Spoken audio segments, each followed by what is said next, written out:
우리의 시간이 바뀌었습니다. 2021에서 2022로요. 과연 그게 무슨 의미가 있을까요? 시간만 바뀌면 되는 건가요? 그냥 시간만 바뀌면 우리도 저절로 바뀌는 건가요? 그거는 아니라고 생각합니다. 시간이 바뀌면서 우리가 고민하는 것이 있습니다. 내 삶의 당위성, 내 삶의 방향, 내 삶의 목적이 무엇인지를 고민하는 겁니다. 이런 고민이죠.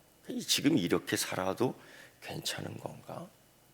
내가 좀 더 나아지는 삶을 살아야 되지 않을까? 형편에서, 가치 기준에서, 윤리의 단계에서, 신앙의 모습에서 우리가 이런 걸 막 고민합니다. 그런데 이 수많은 신자들이 갖고 있는 이 정통 신앙에서 비롯한 이런 고민들 말입니다. 근데 세상은 우리가 이렇게 사는 거에 대해서 매우 유치한 것으로 평가절하했을 때가 참 많아요. 이렇게 얘기하죠. 뭐 그렇게 살아? 뭐 그런 고민이 많아? 그냥 세상 즐기면서 살지. 세상 뭐 그렇게 살아? 하면서 우리를 나무라듯 조롱하듯 유치하다는 듯 이런 식으로 그리스도인과 교회를 공격할 때가 있습니다. 이러한 상황에 접할 때마다 사실 우리 그리스도인들은 실존적 위기에 있는 거예요. 아마 작년 한 해, 재작년에는 뭣도 모르고 그냥 당했고, 작년 같은 경우는 우리 그리스도인들의 실존적 위기가 참 많았어요. 우리의 믿음에 큰 시험을 받게 되고, 교회의 가치가 이 세상적 가치와 비교해 나갈 때에 무엇이 우선이냐에 대해서 우리가 굉장히 많이 흔들렸어요. 뭐 오직 믿음 막 흔들어 놓으니까 그냥 믿음이 돼버리더라고요. 막 흔들어 버리니까 예수 그리스도 그거 좀 나중에 생각하자, 뭐 이러한 것들이 막 일어났어요. 그러면서 그리스도인들의 죄짓기, 우상 숭배 이게 막 활성화되고요.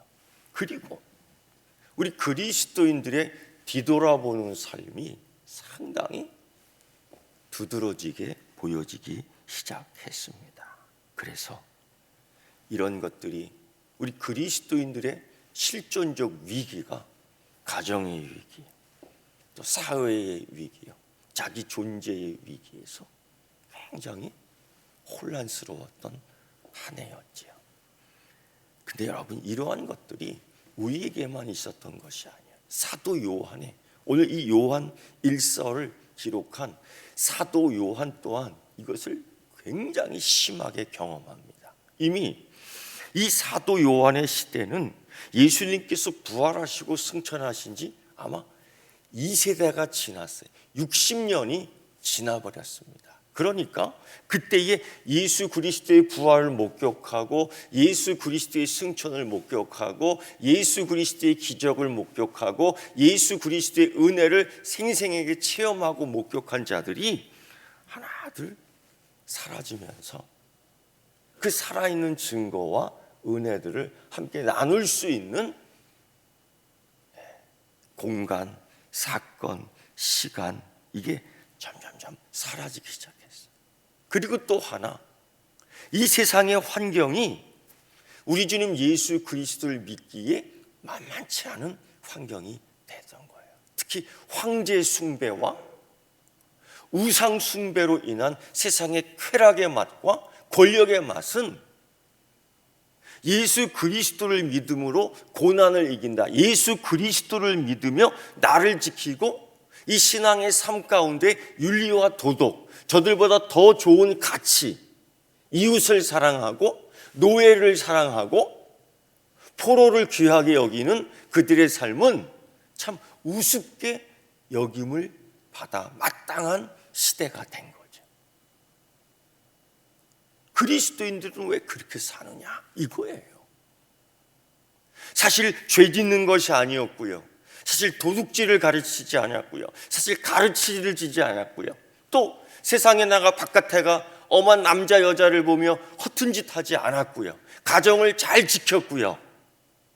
이웃을 사랑하며 구제하는데 남보다 앞섰고요.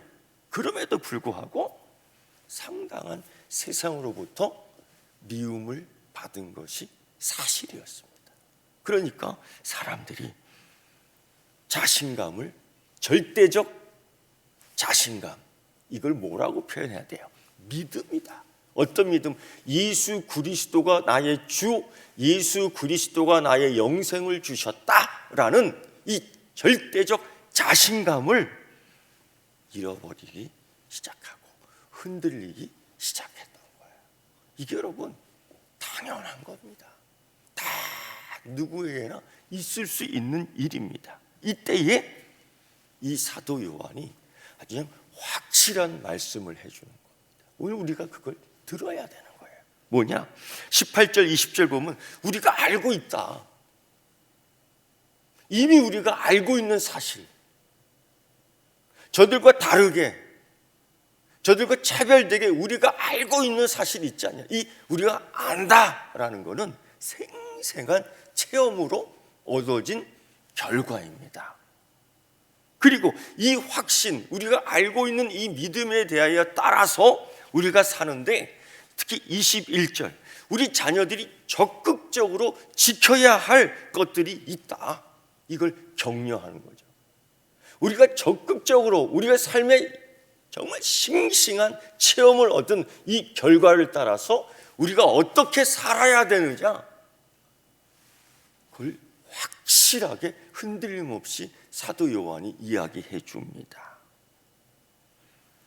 말씀 보면 그렇죠. 우리가 참된 자 곧 그의 아들 예수 그리스도 안에 있는 것이니 그는 참 하나님이시요 영생이라. 이게 과장된 자아의식이 아닙니다.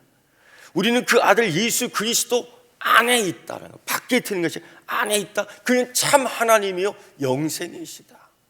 요한복음에서 이야기한 것을 이 요한일서에서도 또 이야기하는 거예요. 내게 하나님의 생명이 있다. 내게 부활하신 영원한 생명을 주셨다. 이걸 알고 있지 않느냐. 이 가치가 어떻게 평가절하될 수 있느냐.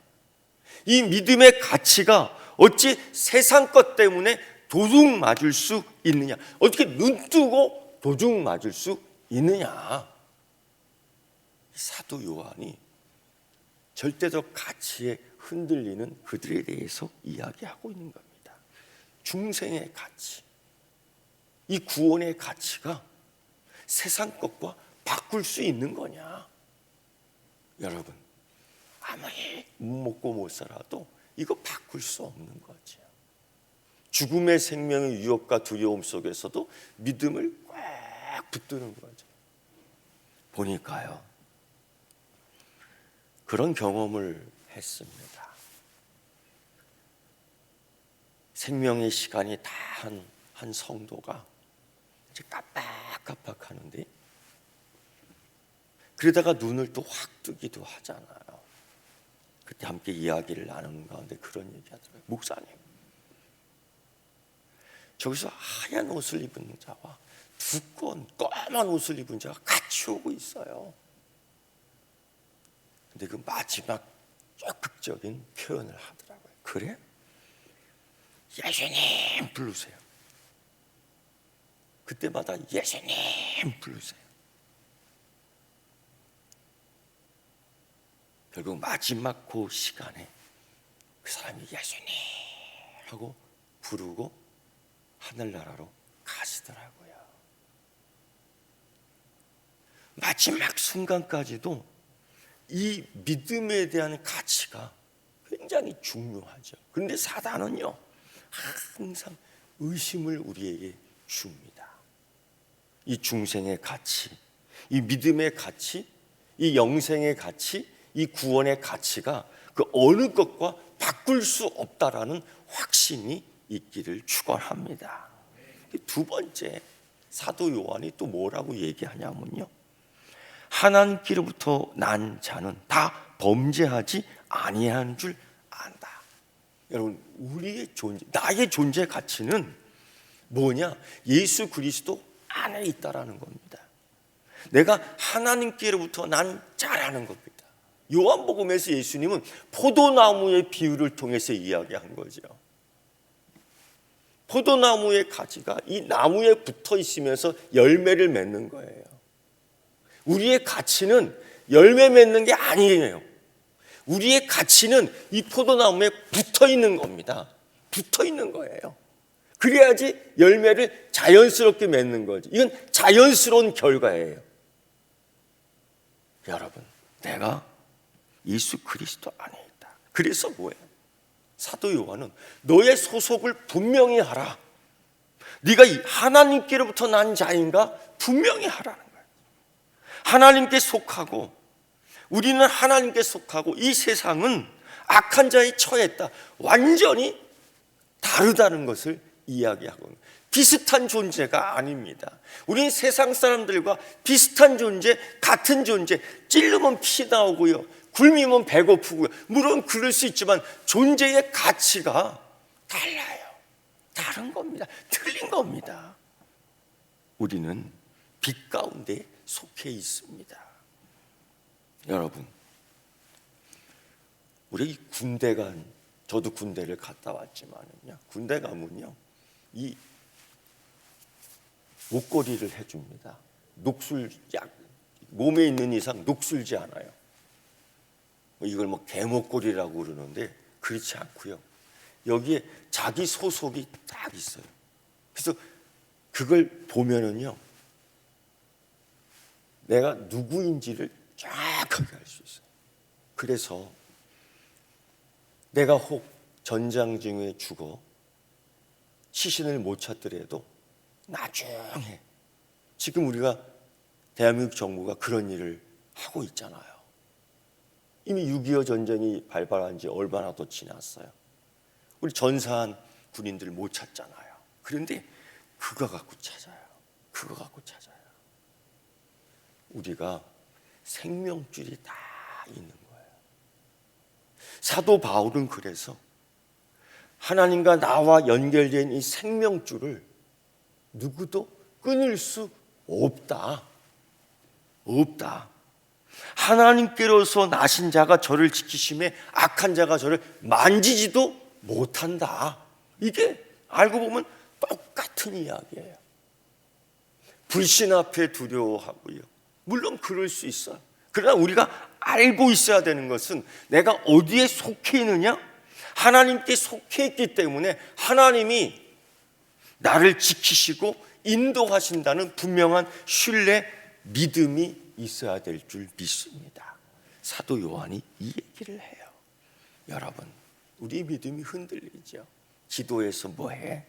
저도 그래, 흔들려요. 흔들릴 때가 있습니다. 사람이요, 항상 그 믿음이 쭉 가지 않아요. 왔다 갔다 왔다 갔다. 야고보처럼 두 마음을 품을 때가 있습니다.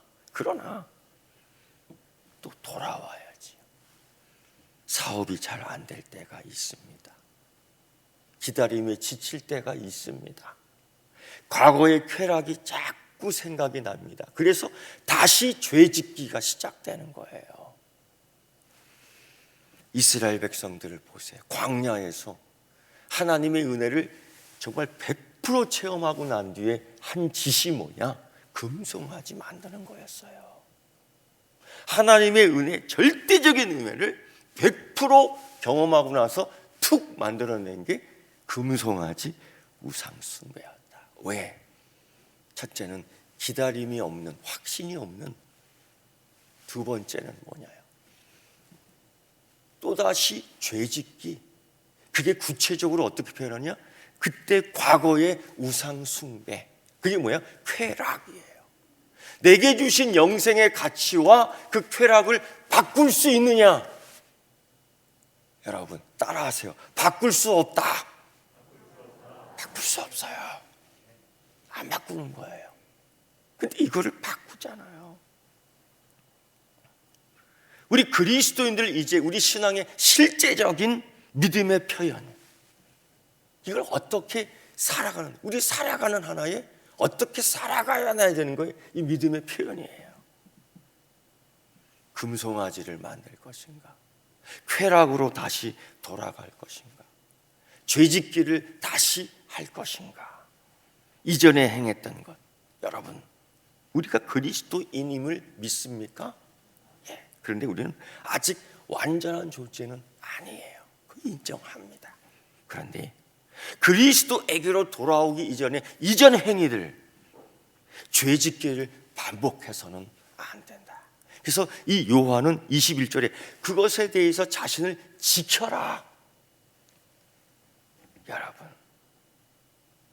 우리가 이 지킬 수 있는 이유는 뭐예요? 예수님이 요한복음 10장 29절에서 말씀하신 것처럼 아무도 아버지 손에서 우리를 빼앗을 수 없다. 고난은 있어요. 지침도 있어요. 피곤함도 있어요. 그러나 악이 이기지 못한다. 하나님의 사랑의 끈에서 그 어떤 것도 우리를 끊을 수 없다. 우리가 이거 꼭 알고 있어야 돼요. 인지하고 있어야 돼요. 할렐루야.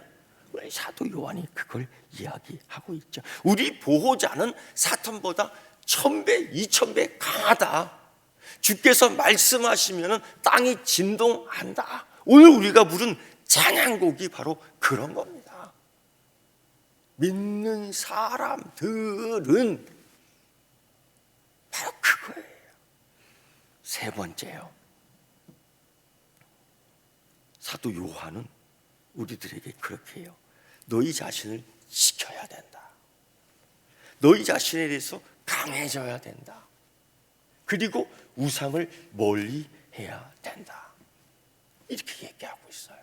여러분, 여기에서 우리가 중요한 게 하나 있습니다. 우리의 인식이에요. 우리 여기에 따라 행동이 나오는데 믿음의 표현이 나오는 게 굉장히 중요한 거예요. 여러분, 우리가 하나님의 사랑을 얻기 위해서 할 수 있는 것이 무엇입니까? 없어요. 하나님의 은혜는 노력을 통해서 얻어지는 것이 아니라 선물임을 믿습니까? 아멘. 그런데 우리의 노력이 필요 없다고 해서 우리 행함을 변화시키지 않으면 안 돼요. 여기서 우리가 착각할 때가 있어. 다 하나님 주시는 은혜인데 내가 뭐 어떻게 해. 근데 오늘 요한은 너희 자신을 지켜라 라고 이야기하고 있어요. 얼마나 유혹이 많이 나오는지요. 목사님, 우리 여기서 커피 한 잔 마시고 갈까요? 우리 생각에 커피 한 잔 마시면 어때? 근데 그 유혹일 때가 있어요. 집사님, 장로님, 우리 저기 잠깐 들렸다 쉬었다가 뭐 어때요? 유혹일 때가 있어요. 과거의 쾌락으로 자꾸 돌아가려고 해요. 거기 그런 유혹에 대해서 사단이 그런 것들을 자꾸 보여주거든요. 흥미를 느끼게 하거든요. 여기에서 자신을 지켜라. 여러분, 은혜로 구원받는다, 은혜를 받는다, 은혜는 선물이다, 이런 표현이 우리가 아무것도 할 필요가 없다, 이게 아닙니다. 내 자신을 지켜야 되는데 사도 바울은 그래서 어떻게 얘기하느냐? 사도 요한과 똑같아요. 빌립보서 2장 12절 13절 말씀을 보면은 항상 복종하여 두렵고 떨림으로 너희 구원을 이루라. 우리가 구원을 이루는 게 아니죠. 근데 그 의미는 뭐냐? 너희 안에 행하시는 이는 하나님이시니 자기의 기쁘신 뜻을 위하여 너에게 소원을 두고 행하게 하신다. 우리 삶에 적극적 순종이 있어야 되는 겁니다. 여러분, 은혜는 노력으로 얻을 수 있는 것이 아닙니다. 이거 맞아요. 하지만 영생으로 자라가는 적극적인 과정이 있어야 합니다. 바로 이런 거예요. 1년에 한 4번 정도 특별 새벽 기도 할 때 에이 그거 뭐 거기 가서 꼭 뭐 은혜 받아야 되는 거, 그렇게 얘기하면 벌써 끝나는 거예요. 야, 이 시간 이 장소는 내 일생에 몇 번 올지 몰라요. 진짜입니다, 여러분. 내 일생에 이거 내가 이렇게 걸어 나오고 차 타고 나오고 이럴 시간이 앞으로 한번 생각해 보세요. 몇 번 없어요. 혹 여러분, 내가 이 말씀 이 시간 듣고 끝날 수도 있는 거예요. 물론 새로운 어떠한 도전이 있고요, 새로운 어떤 핍박이 없을 수 있다는 이 가정도 못하는 겁니다. 그래서 여러분, 영생으로 자라가는 적극적인 과정이 있어요. 은혜는 노력을 반대하는 것이 아닙니다. 은혜는 노력하지 말아라 하는 것이 아닙니다. 은혜는 경건의 모양을 갖추라 말하지 않는 게 아닙니다. 노력으로 얻으려 하는 것을 반대하는 거지요. 노력하는 걸 반대하는 게 아니에요. 그래서 자기 자신을 적극적으로 지켜야 할 큰 책임이 있다라는 겁니다. 우리가요, 믿음 생활하는데 확신, 믿음이라는 게 거품이 아닙니다. 믿음의 생활, 그리스도인이 된다는 것은요, 호화로운 삶을 꿈꾸는 게 아닙니다. 하나님의 축복의 선물을 막 보물상자로 쏟아주는 그런 상상하는 거 아닙니다. 그래서 요즘 많은 사람들이 자기를 지키지 못해요. 왜? 환경 때문에. 왜? 사회적 여건 때문에. 이게 우리에게 딱 맞아요. 딱 맞아요. 그래서 우리가 내 자신을 지키지 못하고 다시 죄짓기와 우상숭배에 빠져요. 그래서 오늘 이 사도 요한은 너희 자신을 지켜 우상에게서 멀리하라. 바벨론의 그런 우상 아니었어요. 아수르의 그런 우상 아니었어요. 근데 여기에 또 다른 우상이 생긴 겁니다. 도대체 그 우상이 뭔가요? 여러분, 금송아지 우상의 특징이 뭐예요? 쾌락이거든요. 이거를 절대 포기하지 못하는 거예요. 주신 은혜와 구원과 영생에 대한 가치를 이걸 바꿔버리는 사람들이. 여러분, 그래서 자신이 하고자 하는 것, 자신이 너무 좋아하는 것, 자신이 너무 간절한 소원, 이런 것들이 어떨 때는 우상으로 전락해버릴 때가 있습니다. 내가 좋아하는 가치가 아니라 예수님의 가치, 내가 하고자 하는 소원의 가치가 아니라 십자가의 가치, 이거를 여러분 자꾸 헷갈려서 맞바꾸는 겁니다. 하나님의 뜻이 내 뜻이 돼야 되는데 내 뜻을 하나님 뜻으로 만들어 버리니까 여기서 자기 자신을 지키지 못하기 때문이죠. 여러분, 많은 사람들이 돈에 빠져서 황금의 우상에 꽉 잡혀서 지금 그거 아닙니까? 지금 이게 다 드러나는 거 아닙니까? 여러분도 그럴 거예요. 아마 저와 똑같을 거예요. 권력자들이 인기를 얻으려고 막 돈을 준다는 거야. 막 그러한 말들을 막 텔레비에 나와서 막 얘기해요. 근데 여러분, 삼척동자도 알잖아요. 저렇게 하면 되냐? 안 되죠? 그죠? 저런 얘기하면 안 되잖아요. 근데 왜 그런 줄 아세요? 세상은요, 황금이라는 우상에 딱딱 걸려요. 딱딱 걸려요. 여러분, 성경에 이런 우상에 걸린 자들이 꽤 많아요. 아담과 하와 보세요. 하나님이 다 은혜를 주셨다고. 괜한 욕심이 생기잖아요. 그게 우상이에요. 여러분, 게하시 알아요. 선지자와 함께 있으면서 놀라운 은혜 체험을 생생하게 목격한 사람입니다. 그런데 하나님께 돌려야 할 영광을 자기가 차지하잖아요. 자기 옷, 그 재물, 그 자기 옷, 자기 것 아니에요. 자기가 취하잖아요. 그 우상에 빠져요. 다시 죄짓기. 여러분, 사도행전에 나오는 아나니와 삽비라 보세요. 그 사람들 나쁜 사람 아닙니다. 그 사람들 엄한 사람 아닙니다. 정말 남들처럼 하나님께 헌신하고자 했습니다. 여러분, 집 팔고 땅 팔고 밥 팔아서 헌금한 사람 많지 않습니다. 근데 이 사람 다 그렇게 한 사람이에요. 정말 적극적인 사람이에요. 근데 하나님을 속이는 자가 되잖아요. 순간 결국 사망에 이르고 말아요. 여러분, 처음부터 나쁜 건 아니었지요. 처음부터 나쁜 건 아니었지요. 웃긴 이야기입니다. 사막 여행을 하다가 어떤 사람이 텐트를 조그맣게 치고 밤에 여기를 자야 되겠다. 텐트를 쳤어요. 사막 여행할 때 주로 데리고 다니는 짐승이 뭡니까? 강아지예요? 뭐예요? 낙타예요. 낙타 도망가지 말라고 말뚝을 꽉꽉꽉 박아서 묶어놨어요. 끈을 넉넉하게 묶어놨어요. 밤에 얼마나 사막의 기온이 뚝 떨어지고 모래바람이 불어요. 주인님은 또 알고 있다고, 주인님 친하다고 이 낙타 이놈이 머리를 뒤집고 텐트 안으로 들어오는 거예요. 주인님, 나도 여기서 좀 머리만이라도. 코를 이렇게 내미는데 주인이 이렇게 보니까 안쓰러워. 그래 들어와라. 근데 이놈이 조금 있다가 아이고 이게 모가지가 썰렁해서 안 되겠어요. 주인님이 감기 걸리겠는데 또다시 이렇게 하더니 이 긴 목까지도 그 주인 옆에다 툭 갖다 놓는데 주인이 이렇게 볼 때 아이 이놈 정말 안쓰럽네.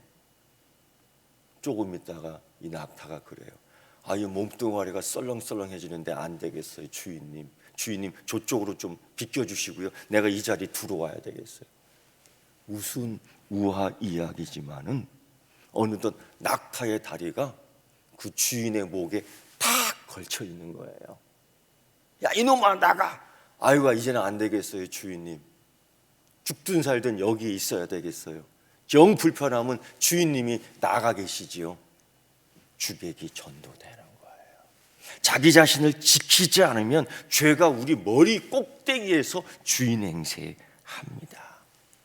오늘 사도 요한이요, 우리가 누구냐? 제가 물을 거예요. 우리가 누구냐 할 때 여러분 그리스도인 딱 얘기해 주세요. 우리가 누구냐? 맞아, 그거 알아야 돼요. 우리가 어디에 있느냐 할 때 그리스도 안에 있다라고 얘기해 주세요. 우리가 어디에 있느냐? 그럼 우리가 어떻게 살아야 되느냐? 믿음을 지키며 산다고 얘기했어요. 우리가 어떻게 살아야 되느냐? 자신을 지켜야 되는 거죠. 여러분, 우리가 이러한 시대에 지금 있습니다. 2022년도 겁먹지 맙시다. 2022년도 두려워하지 맙시다. 사도 요한은 분명히 이렇게 얘기했어요. 하나님께로부터 나신 자가 그를 지키심에 악한 자가 그를 만지지도 못하느니라. 할렐루야.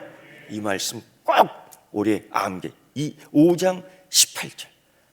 우리가 안다. 내가 안다. 뭘? 하나님께로부터 나신 자가 그를 지키심에 악한 자가 만지지도 못한다. 할렐루야. 이러고서 우리는 전진 또다시 뛰고 걷는 것입니다. 여러분, 우리 함께 기도하겠습니다. 우리의 삶이 참 도우심, 하나님이심을 아는 지각, 우리가 알고 있다, 이걸 받아들이게 하여 주옵소서. 고난과 핍박 중에 하나님 의심하지 않고 믿고 따르는 믿음 주시옵소서. 오늘 병약한 가운데서도 하나님 주신 믿음으로 살게 하여 주시옵소서. 오늘 주여 삼창하며 기도할 때 특별히 네 번째, 병약한 자를 위하여 병든 자를 위해서 기도해 주시기 바랍니다. 그리고 오늘 병든 자를 위한 안수 기도를 합니다. 기도를 받기를 원하는 자는 앞으로 나와서 기도하기를 바랍니다. 다 같이 기도하겠습니다. 주여 삼창하며 기도합니다. 주여, 주여, 주여.